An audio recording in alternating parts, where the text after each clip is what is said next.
channel. Today is Monday, which means it's a Cricut tutorial. Today I'm teaching you how to layer, HTV, or iron-on. Really basic tutorial, just gonna go over those main things that you need to remember when you are doing 2 layers. So if you need Cricut supplies and stuff like that, check out the links below or my blog for all the dish. All right, let's get going. Alrighty guys, so I started by cutting out my different layers and cutting the plastic around them. Obviously I weeded them already, but then I'm just going to lay it out on the item that I want to put it on, whether it's a onesie or a t-shirt, and just figure out exactly how it's going to fit first.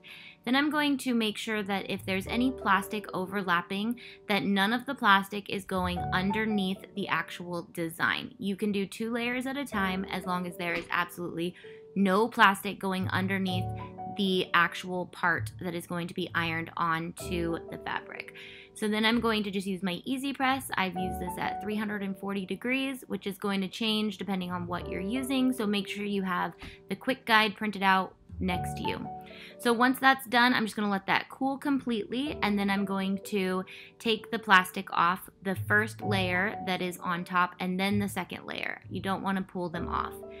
So this is another one that I also did, and you'll see that I can do both of these layers at the same time. But this one I needed to do different times because I didn't want the plastic to go underneath the outside of the iron-on.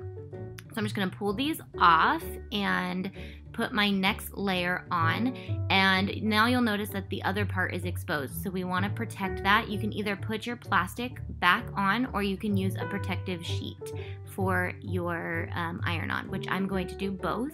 And then I'm just going to use my easy press again and hold firmly, let it cool completely, and then once it's cooled completely, pull that top layer of plastic off first, and then go ahead and pull your bottom layer off. And that one might be a little bit harder because you just ironed that one on, whereas the other layer you just kind of went over it twice.